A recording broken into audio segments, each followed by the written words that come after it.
Welcome to ground report. Prakasam జిల్లాలో ఉప్పు సాగు రైతుల కన్నీరు పెట్టిస్తుంది.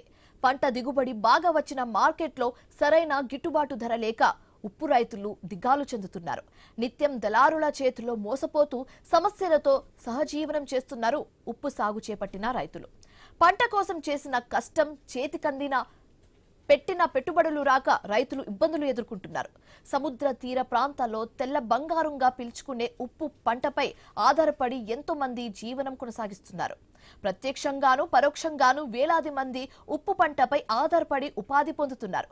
ప్రస్తుతం ప్రకాశం జిల్లా తీర ప్రాంతంలో ఉప్పు సాగు ఎలా ఉంది, అక్కడ రైతులు ఏమంటున్నారు అన్న విషయాలపై ఐ న్యూస్ ప్రకాశం జిల్లా ప్రతినిధి సుధాకర్ అందిస్తున్న గ్రౌండ్ రిపోర్ట్ ఇప్పుడు చూద్దాం.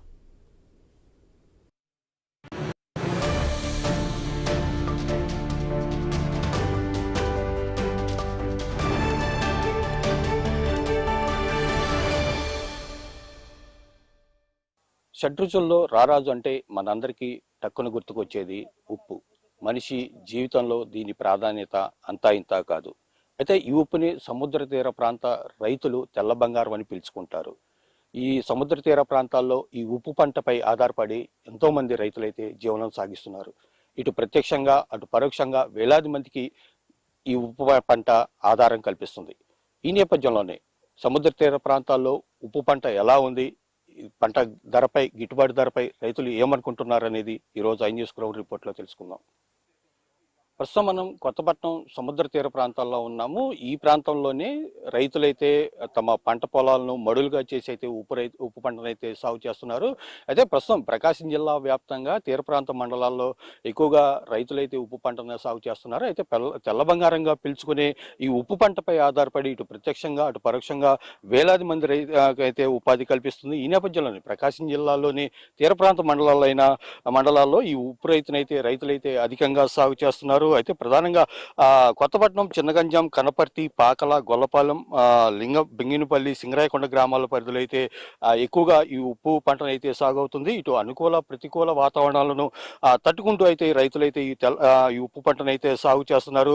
ప్రధానంగా తీర ప్రాంతాల్లో తెల్ల బంగారం పంటగా చెప్పుకొని ఈ ప్రాంత రైతులకైతే జీవనాధారంగానే చెప్పుకోవచ్చు. ఇటు ఈ పంటపై ఎన్నో ఆటుపోట్లను ఎదుర్కొని పంటలు సాగు చేసినప్పటికీ మార్కెట్లో ఆ పంటకు సరైన గిట్టుబాటు ధర వస్తేనే మాత్రం ఈ రైతులకైతే కళ్ళల్లో ఆనందం అని చెప్పుకోవచ్చు. అయితే ఇక్కడ పండించిన పంటను ఏపీతో సహా ఇతర రాష్ట్రాలు కూడా ఎగుమతి చేస్తుంటారు. ప్రధానంగా తెలంగాణతో పాటు మహారాష్ట్ర, తమిళనాడు, కర్ణాటక రాష్ట్రాలకైతే ఈ ప్రాంత రైతులు ఎక్కువగా ఎగుమతి చేస్తుంటారు. సుమారుగా 4,000 ఎకరాలకు పైగా పొలాల్లో రైతులైతే ఉప్పు సాగు చేస్తున్నారు. ముఖ్యంగా వర్షాకాలం మినహా మిగిలిన 9 నెలల పాటు దాదాపు ఇక్కడ రైతులైతే ఈ ఉప్పు పంటనైతే సాగు చేస్తారు. ఇక్కడ రైతులు ప్రతి నెల 20,000 టన్నులకు పైగా ఉప్పు అయితే ఉత్పత్తి అవుతుంది. 7,000 మందికి పైగా రైతులైతే ఈ ఉప్పు పంటనైతే సాగు చేస్తుండగా దీనిపై ఆధారపడి సుమారుగా 10,000 మందికి పైగా కూలీలు అయితే ఈ ఉపాధి పొందుతున్నారు. ప్రధానంగా ఒకప్పుడు అయితే ఈ ఉప్పు పంట బస్తా ధర 75 రూపాయలు ఉండేది. అయితే ఈ నేపథ్యంలోనే ఇటీవల కాలంలో దాని ధర కూడా 300 రూపాయలకు పైగా అయితే పెరుగుతుంది. అయితే రోజు రోజుకి ఎన్నో వ్యయ ప్రయాసాలు కోర్చి రైతులైతే ఈ ఉప్పు పంటనైతే సాగు చేస్తున్నారు. అయితే ప్రధానంగా ఈ ప్రాంతాల్లో తీర ప్రాంత మండలాల్లో సముద్రంపై ఆధారపడి సముద్ర నీరుని ఉప్పు కొటార్లో ఉంచి ఇక్కడైతే ఉప్పు సాగు చేస్తారు. అయితే ఇక్కడ పండించిన పంటను ఇతర రాష్ట్రాలకైతే ఎగుమతి చేస్తున్నారు. అయితే కోవిడ్కు ముందు ఉప్పు సాగు ఒకలాగా ఉండగా కోవిడ్ తర్వాత మాత్రం ఉప్పు పంట ధరలు మాత్రం మరోలా ఉన్నాయి. ప్రధానంగా ఉప్పు పంట విషయంలో మాత్రం అసలు పంట గిట్టుబాటు ధర ఉంటుందా, అసలు పంట సాగు ఎలా ఉంటుందనే దానిపై కొంతమంది రైతులు ఉన్నారు. వారితో మాట్లాడే ప్రయత్నం చేద్దాం. సార్, ఎట్లా ఉంది ఈ పంట ఎలా సాగుతుంది? నా పేరు పురిణి వెంకట్రావు, కొత్తపట్నం సాల్ట్ సొసైటీ సభ్యుడిని. అయితే గత 30 సంవత్సరాలుగా నేను ఈ ఉప్పు సాగు చేసి జీవనం సాగిస్తున్నాను. అయితే గిట్టుబాటు ధర అనేది మాత్రం ఈ 30 సంవత్సరాల నుంచి రైతుకు గిట్టుబాటు ధర మాత్రం ఉండటం లేదు. దీని మీద ప్రభుత్వం కూడా రాయితీ కల్పించాల్సినటువంటి పరిస్థితులు ఉన్నా కూడా ప్రభుత్వం పట్టించుకోవట్లేదు. ఇంకొక సమస్య ఏంటంటే ఈ ఉప్పు మేము తయారు చేసిన ఉప్పుని వెళ్ళేదానికి రవాణా ఇబ్బందులు చాలా ఎదుర్కొంటున్నాము. మొన్న సాల్ట్ సొసైటీ సభ్యులంతా కలిసి తలా ఒక మనిషికి వచ్చి 6,000 వేసుకొని ఈ రోడ్డు గ్రావులు పోసారు. దాని మీదట ప్రభుత్వం ఏదైనా స్కీమ్ కింద పెట్టి ఈ రవాణా వెళ్ళేదానికి సౌకర్యం కల్పించి రైతుకి ఏదైనా రైతుకి సబ్సిడీలో మాదిరిగా ఏదైనా అవకాశం కల్పిస్తే ఈ ఉప్పు రైతు కోలుకునేదానికి అవకాశం ఉంది. అయితే కరెంటు యూనిట్కి వచ్చి 4 కాడ నుంచి 5-6 రూపాయల దాకా పడుతుంది.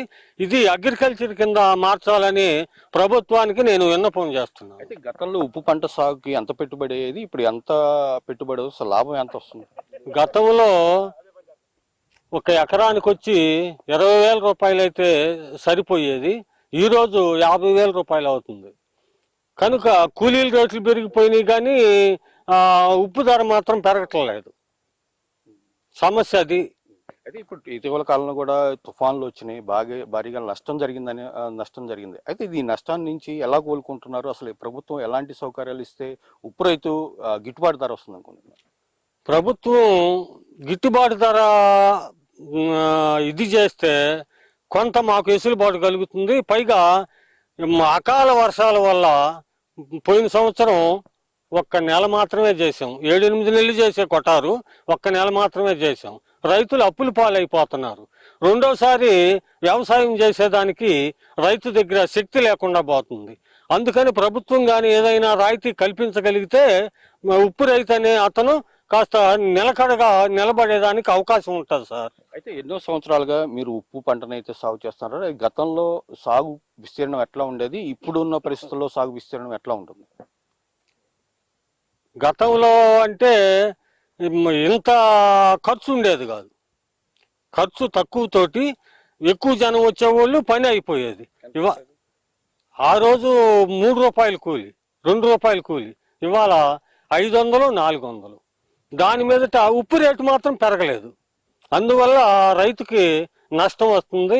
ఈ అగ్రికల్చర్ కింద కరెంటు కానీ మార్చగలిగితే మాకు కొంత సేవ్ అవుతుంది. అయితే ప్రస్తుతం మార్కెట్లో ఎంత ధర పలుకుతుంది, మీకు ఎంత ధర వస్తే గిట్టుబాటు జరుగుతుంది? మాకైతే ఇక్కడ 100 రూపాయలు అమ్ముతుంది బస్తా, 70 కేజీల బస్తా. అదే 150 రూపాయలు అమ్మింది అనుకోండి, రైతుకి గిట్టుబాటు ధర అవకాశం ఉంటుంది. వ్యాపారస్తులకి అవకాశం ఉంది కానీ రైతులకి అవకాశం లేదు. ప్రధానంగా ఇప్పుడు చివరిసారిగా ఉప్పు పంటను ఆదుకోవడానికి రైతులకి ఎలాంటి బెనిఫిట్స్ ఇస్తే సఫిషియెంట్ గా ఉంటుంది అంటారు? రైతులకి సబ్సిడీ లోన్లు ఇచ్చే మార్గం చేయాలి ప్రభుత్వం. అప్పుడు రైతు ఈ సబ్సిడీ లోన్ తీసుకొని కొటారు చేసుకుంటూ ఆదాయం వచ్చి ఈ ఉప్పు ప్రొడక్షన్ వచ్చినప్పుడు అమ్మి బ్యాంకీలో కట్టుకునేదానికి అవకాశాలు ఉంటాయి. అప్పుడు రైతు కొంచెం మెరుగుపడతాడనేది నా ఉద్దేశం. అయితే మీరు చెప్పండి, ఇప్పటికే ఉప్పు రైతులు ఎన్నో ఒడిదుడులు ఎదుర్కొంటున్నారు. ప్రధానంగా సముద్ర తీర ప్రాంతాల్లో తెల్ల బంగారంగా పిలుచుకునే ఈ పంట ప్రస్తుతం ఎట్లా ఉంది, అసలు రైతులు ఏమనుకుంటున్నారు? ఓకే, ఈరోజు కొత్తపట్నం మండలంలో చూస్తూ ఉన్నాము. దాదాపు 1000 మంది చిన్నకారు రైతులు ఈ ఉప్పుని మోటుమాల కొత్తపట్నం ప్రాంతాల్లో పండించుకుంటూ ఉన్నారు. అయితే పండించుకుంటున్నారు కానీ కూలీలు రేట్లు పెరుగుతున్నాయి. మార్కెట్లో చూసినా కూడా ఈరోజు 15-25 రూపాయలు కేజీ కనపడుతుంది. కానీ ఇక్కడ ఉప్పు రైతులకు మాత్రం 3 రూపాయలు, 2 రూపాయలు, రూపాయి పడుతుంది. కాబట్టి ఈ యొక్క విధానాన్ని నుంచి అనేక సార్లు మన టీవీ ఛానల్ ద్వారా కానీ లేకపోతే అనేక సార్లు ఆఫీసర్లకు కానీ మేము ఇచ్చాం. ఈ జిల్లాలో ఉన్నటువంటి కలెక్టర్ కానీ ప్రజాప్రతినిధులు కానీ ఉప్పుకు ఒక రేటు కేటాయించి ఈ రేటుని కానీ అమలుపరచగలిగితే ఉప్పు రైతులు బతికి బయటపడతారు. 2, అకాల వర్షాల వల్ల దీన్ని నష్టాన్ని ప్రభుత్వం అంచనేయలేకపోతుంది. అకాల వర్షాలు పడటం వల్ల ఎమ్మటిన ఉప్పు కువ్వలు ఇప్పటికీ మనం చూస్తూ ఉన్నాం. ఆ కువ్వలన్నీ శుభ్రంగా కారిపోవటము. 2, ఈ ఉప్పు తయారయ్యింది కూడా లేట్ అవుతుంటది. మళ్ళీ 1 నెల రోజులు ఆగిపోతుంటది చేసుకున్నదంతా. ఒక పక్క కూలీలు ఒక పక్క ఇటు ఇబ్బంది పడుతుంది. రెండో అంశం ఏంటంటే ఈరోజు దీన్ని ఇండస్ట్రియల్ కింద కరెంటు ఇచ్చారు రైతులు. ఇండస్ట్రియల్ కింద రైతులకు ఇవ్వటం వల్ల అది 4.5 నుంచి 7 రూపాయల దాకా పడుతుంది. ఈ విధంగా ఈ నష్టాల్లో ఉండేది ఈ విధంగా అది ఇండస్ట్రియల్ కింద ఇంతంత కరెంటు ఛార్జీలు కట్టుకోవటం వల్ల ఈ రైతు చేయలేని పరిస్థితి వస్తుంది. 1, గిట్టుబాటు రేటు లేకపోవటం, 2, కరెంటును కూడా దీన్ని అగ్రికల్చర్ కింద ఇవ్వాలని చెప్పేసి అనేకసార్లు ప్రభుత్వాన్ని కోరాం. కాబట్టి ఈ రెండు చేయాలి. మూడు ఈ మధ్య ఈ రవాణాకి ఉపాధి పని కింద గ్రావెల్ రోడ్స్ ఉప్పు ప్రాంతాల్లో ఉన్నటువంటి ఉప్పు పండించేటువంటి రోడ్లని ఏర్పాటు చేయాలని అనేక సార్లు అధికారులకు చెప్పాం. వీటిని కానీ చేయగలిగితే ఈరోజు ఉప్పు రైతు బయటపడతాడు. గవర్నమెంట్ సబ్సిడీ ఇవ్వాలి. ఏదైతే మనమైతే అగ్రికల్చర్ కింద కానీ వ్యవసాయానికి ఇస్తున్నట్టు ఉప్పు రైతులకు కూడా సబ్సిడీ లోన్లు కానీ ఇస్తే ఆ రైతు ఆ డబ్బులతోటి ఉప్పు పండించుకొని ఆ డబ్బు రావడంతో మళ్ళీ గవర్నమెంట్ కట్టుకునే విధంగా అయితే ఈరోజు ఉప్పు రైతులు బయటపడేటువంటి పరిస్థితి ఉంది. మీ ద్వారా కూడా ఈ ప్రభుత్వాన్ని డిమాండ్ చేస్తూ ఆంధ్రప్రదేశ్ రైతు సంఘంగా డిమాండ్ చేస్తూ ఉన్నాము. తక్షణమే ఉప్పు రైతులను ఆదుకోవాలని చెప్పేసి, గిట్టుబాటు రేటు కల్పించాలని చెప్పేసి, అగ్రికల్చర్ కింద దీన్ని మార్చాలని చెప్పేసి, ఈ యొక్క ప్రాంతాల్లో ఉన్నటువంటి ఉప్పు ఎక్కడైతే పండించే ప్రాంతాల్లో ఉపాధి నిధులతోటి గ్రావెల్ రోడ్స్ ఏర్పాటు చేసి రవాణా ఏర్పాటు చేయాలని చెప్పేసి ప్రభుత్వాన్ని మేము డిమాండ్ చేస్తూ ఉన్నాం. మిగిలిన పంటలతో పోల్చుకుంటే సముద్ర తీర ప్రాంతాల్లో ఎక్కువగా ఈ ఉప్పు సాగు అయితే సాగవుతుంది. ఈ నేపథ్యంలోనే ఇటు ప్రత్యక్షంగా అటు పరోక్షంగా వేలాది మందికి అయితే ఉపాధి కలుపుతుంది, ప్రధానంగా తీర ప్రాంత మండలాలు. అయితే ఈ నేపథ్యంలో ఈ పరిశ్రమపై ఆధారపడి జీవిస్తున్న ఈ కార్మికుల పరిస్థితి ఎట్లా ఉంటుంది? కార్మికులు కూడా ఈ టయాల్లో ఇది పంట పండుతూ ఉంటే కార్మికులు కూడా ఉపాధి కలిగిద్ది. ఈ పంట అకాల వర్షాల వల్ల ఇబ్బంది పడటం, లేకపోతే రైతులు దీన్ని ఎక్కువగా విస్తీర్ణంలో సాగు చేసుకోలేకపోవటం వల్ల రైతులు కూడా సాగు చేసుకోలేకపోవటం వల్ల ఉపాధి కూలీలకు కూడా ఉపాధి పని దొరికేటువంటి పరిస్థితి లేదు. అందుకని రైతుల్ని గవర్నమెంటే ప్రోత్సహించాలని చెప్పేసి కోరుతూ ఉన్నాం. అయితే ప్రధానంగా చెప్పండి, మార్కెట్లో ప్రధానంగా దళారుల విషయంలో రైతులు పండించిన పంటకు గిట్టుబాటు ధర రావటం లేదంటున్నారు. దీనిపై ప్రభుత్వం ఎలాంటి చర్యలు తీసుకుంటే బాగుంటుంది అంటారు? ప్రభుత్వం ఎమ్మటనే ఇది కింటా ఇంత అని చెప్పేసి ప్రభుత్వం ప్రకటించి ఆ విధంగా కానీ చేయగలిగితే దళారుల వ్యవస్థ అనేది పోతుంది. దాన్ని పదేసారి కలెక్టర్ గారు చొరవ చేసుకోవచ్చు, ఇక్కడ ఉన్నటువంటి ఎంపీ ఎమ్మెల్యేలు చొరవ చేసుకోవచ్చు. వీళ్ళతోటి ఒక కమిటీ వేసి, జేసీ గారు సమక్షంలో కమిటీ వేసి, ఇదిగో ఈ ఉప్పుకి కింటాకింత రేట్ అని చెప్పేసి పబ్లిక్ గా ప్రకటించడం వల్ల అప్పుడు రైతులు కూడా అడగటానికి బాగుంటది. ఈ దళారుల వ్యవస్థ పోదటం వల్ల ఉప్పు రైతు మేల్కోగలుగుతాడు. మార్కెట్ లో ధర అంత ఉంది, ఇప్పుడు రైతులకు గిట్టుబాటు ధర రావాలంటే ఎంత వస్తే బాగుంటుంది అంటారు? ఇప్పుడు మార్కెట్ లో 10 నుంచి 25 రూపాయలు అమ్ముతున్నారు. ఇక్కడ రైతుకి అదే రేటు కానీ రైతుకి కానీ ఇస్తే ఈరోజు రైతు చాలా విస్తీర్ణం చేయగలడు, ఇబ్బందులు లేకుండా ఉంటుంది. ఇప్పుడు ఇక్కడికి వచ్చేసరికి రూపాయి ఉంటుంది కేజీ, లేకపోతే 2 రూపాయలు ఉంటుంది, 3 రూపాయలు ఉంటుంది. బయట మాత్రం 10 నుంచి 15 నుంచి 25 రూపాయలకు అమ్ముకుంటాం. మనం చూస్తా ఉన్నాం ఈ మార్కెట్లో. కనీసం రైతుకి 10 రూపాయలన్నా కేజీ 10 రూపాయలన్నా చేయగలిగితే ఈరోజు ఉప్పు రైతు బతికి బయట కట్టగలడు. మీరు చెప్పండి, అసలు ఎన్నో ఏళ్ళుగా ఉప్పు పంట సాగు చేస్తున్నారు, ఎట్లా ఉంది ఇప్పుడు పరిస్థితులు? ఇప్పుడు పరిస్థితి అకాల వర్షాలే అండి. మెయిన్ అకాల వర్షాలు, మెయిన్ రోడ్డు సౌకర్యం, రవాణా రోడ్డు లేదు, మట్టి రోడ్డు మనడు దాకా రోడ్డు లేక మెయిన్ వాళ్ళు అమ్ముకోవడానికి వసతులు లేవు అసలు. అదే రోడ్డు ఉంటే ప్రభుత్వం ఉపాధి ఆపదగానే రోడ్డు ఉండే పనితే వాళ్ళు అమ్ముకోవడానికి ఆస్కారం ఉంటుంది. కొటారు చేస్తాం కూడా బాగుంటుంది. ధరలు మాత్రం ఫస్ట్ ఒక రకంగా ఉంటాయి, ప్రొడక్షన్ వచ్చేకుంది తర్వాత తగ్గిపోతుంది. అయితే ఇప్పుడు దీనిపై ఆధారపడి ఎంతో మంది కూలీలుగా పనిచేసుకుంటే ఎట్లా ఉంటుంది వాళ్ళ పరిస్థితి? ఇప్పుడు రేట్లు తగ్గుతున్నాయి, అప్ అండ్ డౌన్ నడుస్తున్నప్పుడు ఇది మాత్రం కొటారు సాగితే మాత్రం జనాలు బాగానే ఉంటుంది. కొటారు వర్షాలు పడితే ఆగిపోతే మాత్రం బాగా ఇబ్బంది పడతారు రైతులు. వీళ్ళకి గవర్నమెంట్ చేయాల్సింది ఏంటంటే ఎక్కువగా వాళ్ళకి ఏదైనా సొసైటీ ఒకటి తయారు చేసి ఏదైనా గవర్నమెంట్ లోన్లు ఇస్తే వాళ్ళు చేస్తానికి ఆస్కారం ఉండద్ది. కరెంట్ కూడా అగ్రికల్చర్ కరెంట్ చేసే పనితే బాగా అనుకూలంగా ఉండేది. ముఖ్యంగా రైతులు ఈ పంటపై ఆధారపడి పని చేస్తున్నారు. అసలు ఎలాంటి ఒడిదుడుకులు ఎదుర్కొంటారు ఈ పంటపై? ఈ పంటపై ఎక్కువ మెయిన్ రోడ్డు లేకే బాగా అవస్థలు పడ్డారు. మెయిన్ రోడ్డు లేక గిట్టుబాటు ధర లేక బాగా అవస్థలు పడ్డారు. పంట సాగులో ప్రధానంగా పంట సాగుకు సంబంధించి ఎలాంటి ఇబ్బందులు ఉంటాయి? పంట సాగు గురించి ఇబ్బంది వర్షం కాలం ఉంటే బాగానే ఉంటుంది రైతుకి. మెయిన్ వర్షమే, అకాల వర్షం పడితే 6 కాయలు 3 పువ్వులే. అదే బాగా వర్షం పడకుండా ఉంటే బాగా ఎండలు బాగుండే పడితే 3 పువ్వులు 6 కాయలు లాగా ఉండేది. అయితే ప్రధానంగా ఏదైతే ప్రకృతి ఒడిదుడుకులను ఎదుర్కొంటూ ఈ పంటలు అయితే సాగు చేస్తున్నాం అని చెప్పేసి ఇక్కడ రైతులు అయితే చెప్తున్నారు. ప్రధానంగా ఇక్కడ నుంచి మార్కెట్లో ఎక్స్పోర్ట్ జరుగుతున్నప్పటికీ మార్కెట్లో సరైన గిట్టుబాటు ధర లేకపోవడంతో ఇక్కడ రైతులైతే సరైన గిట్టుబాటు ధర లేక ఇబ్బందులు ఎదుర్కొంటున్నారని చెప్పి ఇటు రైతులు అయితే చెప్తున్నారు. అయితే మీరు చెప్పండి, అసలు ఉప్పు సాగు ఎట్లా ఉంటుంది అనుకుంటున్నారు ఇప్పుడు ప్రస్తుతం? అయితే ఇప్పుడు అయితే బాగానే ఉంది. కాకపోతే ఎండలు ఈ వర్షాలు పడి ఒక దెబ్బతిన్నారు ఫస్ట్. కాకపోతే ఈ ఎండలు గురించి ఒక ఇదిగా ఉంది. ఈ ఎండలు కానీ బాగుందనుకో ఈ ఉప్పు సాగు గారు బాగానే ఉండిద్ది. అదొకటి. ఈ రోడ్డు కానీ పోసి కానీ లైన్ చేయబడితే ఇంకా మెరుగ్గా ఉండిద్ది. అది రైతుకి అది కావాలి మెయిన్గా. ఈ సబ్సిడీ విషయంలో కొంత రైతులు ప్రభుత్వానికి కోరుతున్నారు. ఎలాంటి సబ్సిడీలు ఇస్తే బాగుంటుంది అంటారు? సబ్సిడీ అంటే దాని గురించి మనకు ఐడియా లేదు. అంటే మెనుగా అప్పుడు కొత్తగా దిగాను, దాని గురించి ఏమన్నది. ఏదైతే ఎన్నో దశాబ్దాలుగా ఉప్పు పంటపై ఆధారపడి తాము జీవనం సాగిస్తున్నాము. ఈ నేపథ్యంలోనే ఈ పంటపై ఎన్నో ఒడిదుడుకులు ఎదుర్కొంటూ పంట సాగులు చేసినప్పటికీ మాత్రం మార్కెట్లో సరైన ధర లేకపోవడంతో ఇటు రైతులైతే ఆవేదన వ్యక్తం చేస్తున్నారు. ప్రధానంగా వేలాది మందికి ఇటు ప్రత్యక్షంగా అటు పరోక్షంగా ఉపాధి అందిస్తున్న తెల్ల బంగారంగా చెప్పుకుంటున్న ఈ ఉప్పు పంటను రైతులను మాత్రం ప్రభుత్వం ఆదుకోవాలని చెప్పి ఇక్కడ రైతులైతే కోరుతున్నారు.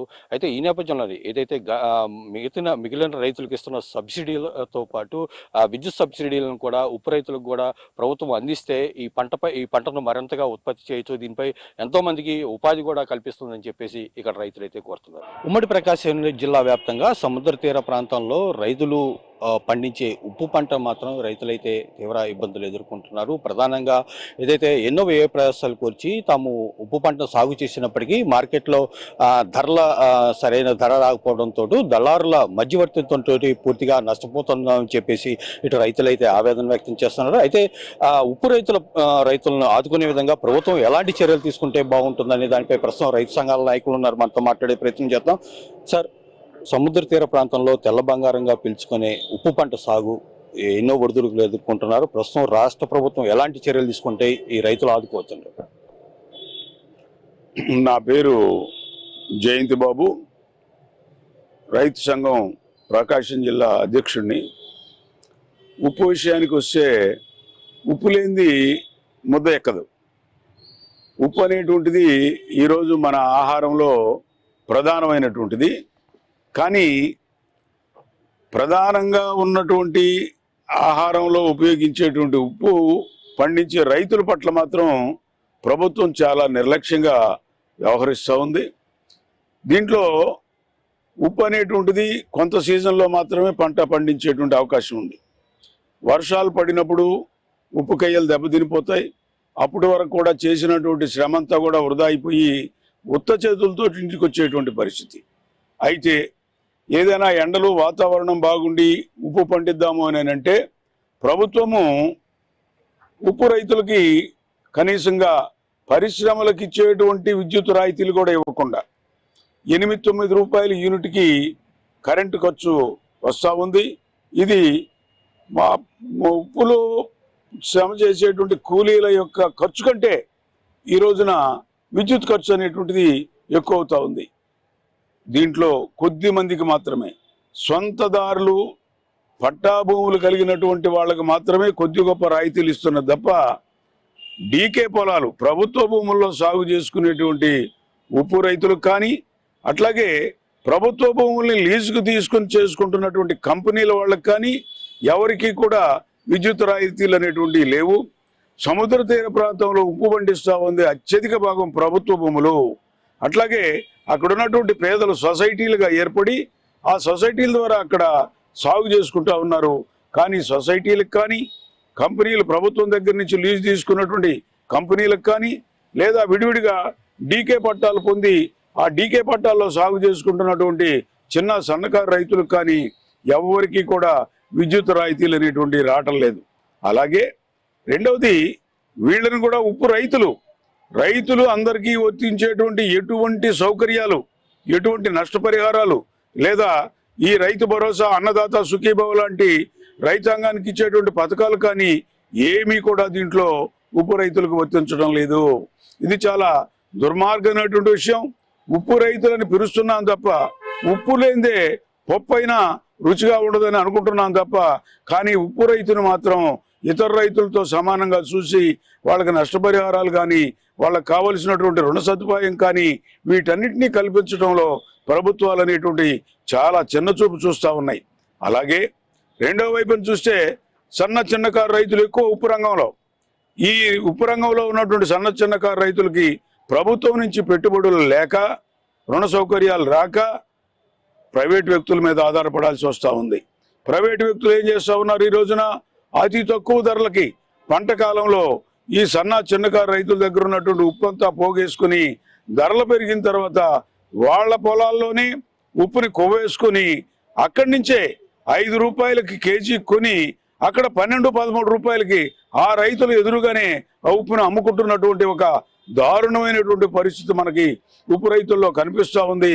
అందువల్ల ప్రభుత్వం ఉప్పు రైతులందరికీ కూడా డీకే పట్టాలా లేకపోతే సొంత భూములా అనేటువంటిది లేకుండా ఉప్పు సాగు చేసేటువంటి రైతులందరికీ కూడా తత్మా రైతులకు ఏ విధమైనటువంటి రుణ సౌకర్యాలు కల్పిస్తూ ఉన్నామో ఉప్పు పంట పండించడానికి పెట్టుబడి సహాయం అనేటువంటిది ప్రభుత్వం కల్పించాల్సినటువంటి అవసరం ఉన్నది. అలాగే ఈ యొక్క దళారుల బారి నుంచి పడుకోకుండా ప్రభుత్వమే ఉప్పుకి ఒక సరసమైనటువంటి ధరలు నిర్ణయించి కొనుగోలు చేసేదానికి పంట సందర్భంలో ఉప్పును మొత్తం కొనుగోలు చేసేదానికి వినియోగదారులకు సరఫరా చేసేటువంటి ఒక సిస్టమ్ని ఏర్పాటు కనుక చేయకపోతే ఉప్పు రైతులు ఎన్నో సంవత్సరాలుగా చూస్తూ ఉన్నాం. వాళ్ళ జీవన పరిస్థితుల్లో ఇసుమంత కూడా మార్పు ఉన్నటువంటి పరిస్థితి లేదు. ఉప్పు రైతు అలాగే కుసించిపోతున్నటువంటి పరిస్థితి చూస్తున్నాం. ఉప్పు అంతా సేద్యం సాగు చేస్తారు, ఉప్పు తీయాలనుకుంటారు. ఈరోజు రేపు ఉప్పు కయ్యలు ఉప్పు ఎత్తుకుందాం అనుకునేటప్పటికే వాతావరణం బాగలేక ఒక్క వర్షం పడిందంటే సంవత్సరం రోజులు చేసినటువంటి శ్రమ మొత్తం కూడా వృధా అయిపోయేటువంటి పరిస్థితి ఉన్నది. కాబట్టి వాతావరణ బీమాని కూడా ఉప్పు రైతులకి వర్తించేటువంటి పరిస్థితిని తీసుకొచ్చినప్పుడే ఉప్పు రైతు అనేటువంటి వాడు మనగలుగుతాడు. అట్లాగే ఈ ఉప్పు రైతులు పండించినటువంటి పంటను ఉపయోగించుకొని ఈ రోజున ఐటీసీ కంపెనీ కానీ టాటా కంపెనీ కానీ అనేక పెద్ద పెద్ద కంపెనీలు చౌకగా ఈ రైతుల దగ్గర కొని కేజీ లెక్కన ప్యాకెట్లలో కోట్ల రూపాయలు సంపాదిస్తున్నటువంటి పరిస్థితి మనం కంపెనీలు చూస్తూ ఉన్నాం. కాబట్టి ఈ పేద రైతాంగం ఉప్పు రైతుల్ని ఆదుకోవడానికి ప్రభుత్వాలు రుణ సౌకర్యం కల్పించాలి. ప్రకృతి వైపరీత్యాలు వచ్చినప్పుడు నష్టపరిహారాలు ఇవ్వాల్సినటువంటి అవసరం ఉన్నది. అలాగే ప్రధానంగా విద్యుత్ రాయితీలు అనేటువంటిది డీకేలా పెద్ద రైతుల చిన్న రైతులు అనేటువంటి దానితో సంబంధం లేకుండా ఉప్పు పండించేటువంటి ప్రతి రైతుకి కూడా విద్యుత్ అనేటువంటిది అవసరం. కాబట్టి విద్యుత్ రాయితీలు ఇవ్వాల్సినటువంటి అవసరం ఉన్నది. ఆ విధంగా ఉప్పు పండించే రైతుల్ని ఆదుకోవాలని చెప్పి రైతు సంఘంగా మేము కోరుతా ఉన్నాం. అయితే ఉప్పు పంట అంటేనే ప్రధానంగా ఎన్నో ఒడిదుడుకులు ఎదుర్కొని రైతులు అయితే పండిస్తారు. ప్రధానంగా ఏదైతే ప్రకృతి అనుకూలత ప్రతికూలత వాతావరణంలో 9 నెలల పాటు అయితే పంట సాగు చేస్తారు. అయితే ప్రకృతి అనుకూలించకపోతే మాత్రం తాము ఉప్పు కాయల్లోనే పంటను వదిలేసేవాళ్ళు పూర్తిగా నష్టపోతున్నాము. ఇప్పటికే పెట్టిన పెట్టుబడులు కూడా రావట్లేదు. మరోవైపు ఎంతో కొంత పంట వచ్చినప్పటికీ మాత్రం ఇటు దళారుల మాయాజాలం పంట మార్కెట్లో గిట్టుబాటు ధర పూర్తిగా నష్టపోతున్నాం. మరోవైపు ప్రభుత్వం కూడా మమ్మల్ని పూర్తిగా ఆదుకోవలేదనుకుంటారు. ఎంతో మందికి మేము ఉప్పు పరిశ్రమ ఉప్పు పంట ద్వారా ఎంతో మందికి ఇటు ప్రత్యక్షంగా పరోక్షంగా ఎంతో మందికి ఉపాధి కల్పిస్తున్నాం. కానీ ఇటు ప్రభుత్వం నుంచి కూడా పూర్తిగా సహకారం అందట్లేదని రైతులు చెప్తున్నారు. ఎలా చూస్తారు దీని రైతుల ఆవేదనను? తీర ప్రాంతంలో ఒక ప్రధానమైన జీవనాధారం వేలాది మంది రైతులకి ఈ ఉప్పు పంటే. ఈ ఉప్పు పండించటంలో రైతులు చాలా ఇబ్బందులు పడుతున్నారు. అందులో ప్రధానమైంది ప్రకృతి. అంటే వర్షాలు ఎక్కువైన సంవత్సరం వాళ్ళు బాగా ఇబ్బంది పడతారు. వర్షాలు లేకుండా ఎండాకాలం ఎక్కువ ఉంటే ఉప్పు ఎక్కువ దిగుబడి రావడానికి అవకాశం ఉంటుంది. అందువల్ల వీళ్ళు ప్రకృతి మీద వాటి మీద ఆధారపడి ఈ పంట పండుతుంది. మరి నష్టం వస్తే అంటే ఉప్పు పండిన తర్వాత వర్షాలు పట్టడంతో మళ్ళీ మొదలెత్తుకోవాలి. ఈ ఖర్చుని అనివార్యంగా భరించాల్సి వస్తుంది. దీని నుంచి రక్షణ కావాలి. అందుకని ఇన్సూరెన్స్ పథకాన్ని సక్రమంగా కనుక అప్లై చేస్తే రైతు కనీసం తను తిరిగి పెట్టుబడి పెట్టడానికి అప్పుల పాలు కాకుండా ఉండటానికి తోడ్పడుతుంది. అందువల్ల ఇన్సూరెన్స్ అనేది చాలా కీలకం. తీరా పంట పండించిన తర్వాత ఇప్పుడు మనం మార్కెట్లో టాటా ఉప్పు చూస్తా ఉన్నాం. దాన్ని పండిన దాన్ని చిన్న మిషన్ చిన్న దీనిగా చేసి 10 రూపాయలకి మినిమం మనం అమ్ముతున్నారు. ఈరోజు రైతుకి ఎంత వస్తుంది? రైతు ఈ పంటలోనే నేను ప్రత్యేకంగా గమనించింది, అర్ధరాత్రి 2 గంటలకు పోయి తెల్లారేదాకా ఉప్పు పండిస్తారు. ఉప్పు పండించే రైతుల కాళ్ళు చూస్తే కాళ్ళకి బెజ్జాలు ఉంటాయి ఆ ఉప్పులో ఇది చేయటం వల్ల. అంత తీవ్రమైన కష్టం పడి పండించిన తర్వాత అమ్ముకుందాము అంటే దీనికి ఏమాత్రం రక్షణ లేదు. అందుకని ముందు ప్రభుత్వం ఒక స్థిరమైన రేటుని నిర్ణయించాలి. ఇప్పుడు దీన్ని కూడా స్వామినాథన్ కమిషన్ చెప్పినట్టుగా ఉత్పత్తికి ఎంత ఖర్చు అవుతుందో 50% కలిపి దానికి రేటు నిర్ణయించవచ్చు. ఆ రేటు నిర్ణయించి దళారీల పాలు పడకుండా వీళ్ళని ఆదుకోవాలి. ప్రజెంట్ అటువంటి రక్షణ చర్యలు లేవు. లేకపోవడంతో రైతులు ఎంత ఆ రోజు మార్కెట్లో ఎంత ఉంటే ఆ తక్కువ రేటుకే నా కేజీ 50 పైసలకు అమ్ముకున్న సందర్భాలు కూడా ఉంటాయి. ఈ రోజు 3 రూపాయలు ఉంది. అందువల్ల ఒక స్థిరమైన రేటుని నిర్ణయించాలి. నిర్ణయించడమే కాదు, దాన్ని అమలు చేయాలి ప్రభుత్వం. అంటే బాగా తక్కువ రేటు ఉన్నప్పుడు ప్రభుత్వం కనుక దాన్ని కొనుగోలు చేస్తే రేటు నిలబెడితే రైతుకు అది సపోర్టివ్గా అండగా ఉంటుంది. అందువల్ల ఎంఆర్పి దీన్ని నిర్ణయించాలి. ఇది సెకండ్ ఇది. తర్వాత రైతులు తమ పెట్టుబడుల కోసం, ఇప్పుడే మా మిత్రుడు కూడా చెప్పాడు, ప్రైవేటు వాళ్ళ మీద ఆధారపడి అప్పులు తీసుకొని ఈ పంట పండిస్తూ ఉన్నారు ఎక్కువ మంది రైతులు. తీసుకునేటప్పుడు 2 రూపాయల వడ్డీ లెక్క కడతారు. 2 రూపాయల వడ్డీకి లెక్క కట్టి మళ్ళా అమ్మకం వచ్చేసరికి ఎంత రేటుకి అమ్మాలో ఈ రోజు అప్పు తీసుకున్న రోజే నిర్ణయిస్తారు. అంటే కేజీ ఈ రోజు 3 రూపాయలకి రైతులు స్వేచ్ఛగా ఉండేవాళ్ళు అమ్ముకుంటే వాళ్ళు 2 రూపాయలని అగ్రిమెంట్ ఇస్తే 3 రూపాయల సమయంలో కూడా 2 రూపాయలకే ఉప్పు వాళ్ళకి ఇవ్వాలి. అంటే ఈ విధమైనటువంటి దోపిడీ, వడ్డీ కాకుండా ధరలో కూడా దోపిడీ అనేది చాలా తీవ్రంగా జరుగుతుంది. దీన్ని నివారించాలి. అలా చేయడం ద్వారా రైతులకు ఒక అండ ఏర్పడుతుంది. మనకి తీర ప్రాంతం మొత్తం చూస్తే 102 కిలోమీటర్లు మన పాత ఏరియా మొత్తం చూసుకుంటే దీంట్లో ఉప్పు, రొయ్యల చెరువులు ఈ 2 ప్రధానమైనటువంటి పంటలు. దేశం మొత్తానికి కరువు వచ్చినా కూడా ఆ ప్రాంతంలో ఈ 2 పంటలు రైతుల్ని, కూలీల్ని ఆదుకుంటా ఉన్నాయి. అందువల్ల ప్రభుత్వం ప్రత్యేకమైన చర్య తీసుకోవాలి. అదేవిధంగా ఉత్పత్తి ఖర్చు తగ్గించడానికి విడిగా వ్యవసాయంలో రైతులకు ఉచిత కరెంట్ ఇస్తున్నామని చెప్తున్నారు. చిన్న చిన్న తేడాలతోటి అమలు జరుగుతోంది. మరి ఉప్పు రైతులకి ఎంత ఇస్తున్నారు? అసలు రాయితీ ఇవ్వటల. ఆ ఇచ్చిన ఇది ఉప్పు రైతులు కాదు, వీళ్ళు పారిశ్రామికవేత్తలు అంటారు. అంటే ఇది ఇండస్ట్రీగా లెక్క కడతా ఉన్నారు. లెక్క కట్టి 5 రూపాయల నుంచి 9 రూపాయలు వసూలు చేస్తూ ఉన్నారు. పాత ఇంతకుముందు ప్రభుత్వం యూనిట్ 1 రూపాయి 1.5 రూపాయికి మేము అందరికి ఇస్తామని చెప్పారు. జగన్ గవర్నమెంట్లో కొంత అమలు జరిగింది, కొంత అమలు జరగలేదు. ఇప్పుడు వచ్చిన తర్వాత కూడా మేము వస్తే అంతా 1.5 రూపాయకే ఇస్తామని చెప్పి ప్రకటించారు. కానీ ఆచరణలో కొద్ది మందికి మాత్రమే ఆ రాయితీ ఇస్తా ఉంది. అత్యధిక మంది 5 రూపాయల నుంచి 8 రూపాయల దాకా కట్టుకోవాల్సి వస్తుంది.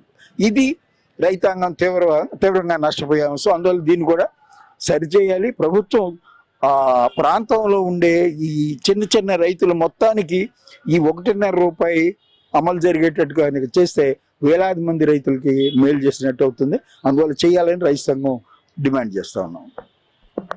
అయితే ప్రకృతి అనుకూలత ప్రతికూలతను ఎదుర్కొంటూ ఎన్నో వ్యయ ప్రవేశాలకు వచ్చి ఉప్పు రైతునైతే రైతులు పండిస్తున్నప్పటికీ మార్కెట్లో మాయాజాలంతో సరైన గిట్టుబాటు రావట్లేదని చెప్పి రైతులు అయితే చెప్తున్నారు. ఇదైతే దక్షిణ రాష్ట్ర ప్రభుత్వం స్పందించి ఏదైతే మార్కెట్లో ఉప్పు పంటకు సరైన గిట్టుబాటు ధర కల్పించేలా చర్యలు తీసుకోవాలి. ఏదైతే ఉప్పు ధర అప్ అండ్ డౌన్ నడుస్తున్న నేపథ్యంలో ఈ నేపథ్యంలో ధరల స్థిరీకరణతోటే ఉప్పు రైతును ఆదుకోవచ్చు అని చెప్పి రైతు సంఘాల నుంచి అయితే అభిప్రాయం అయితే వ్యక్తం అవుతుంది. ఈ నేపథ్యంలో ఏదో ఎన్నో వ్యయ ప్రయాసాలకు వచ్చి ఎంతో మందికి ఇటు ప్రత్యక్షంగాను పరోక్షంగాను ఉపాధి కల్పిస్తున్న ఉప్పు రైతాంగాన్ని మాత్రం ఇటు ప్రభుత్వం ఆదుకోవాలని చెప్పి రైతు రంగాల నాయకులు అయితే కోరుతున్నారు. సముద్ర తీర ప్రాంతాల్లో ఎక్కువగా సాగయ్యే ఈ ఉప్పు పంట ప్రస్తుతం మడుల్లో తెల్ల బంగారంలా మిలమిలా మెరిసిపోతుంది. అయితే పంట బాగా వచ్చినప్పటికీ మార్కెట్లో ధర ఎలా ఉంటుందన్న ఆందోళన అయితే రైతుల్లో నెలకొంది. అయితే ఎన్నో వ్యయ ప్రయాసాలకు వచ్చి తాము పంట సాగు చేసినప్పటికీ ఇటు మార్కెట్లో దళారుల మాయాజాలంతో కనీస పెట్టుబడులకైన ఖర్చు కూడా రావటం లేదని చెప్పి రైతులైతే ఆవేదన వ్యక్తం చేస్తున్నారు. అయితే ఎంతో మందికి ఇటు ప్రత్యక్షంగా పరోక్షంగా ఉపాధి కల్పిస్తున్న ఈ ఉప్పు పంటను రాష్ట్ర ప్రభుత్వం ఆదుకోవాలని ఇక్కడ రైతులైతే కోరుతున్నారు. ప్రధానంగా ఏదైతే మిగిలిన రైతులకు ఇచ్చినట్టు కరెంటుతో పాటు విద్యుత్ సబ్సిడీ రుణాలను ఇచ్చి తమ ఉప్పు పంట రైతులను ఆదుకోవాలని చెప్పి ఇక్కడ రైతులైతే కోరుతున్నారు. Cameraman Ramaraju, Sudhakar, I news, Ongole.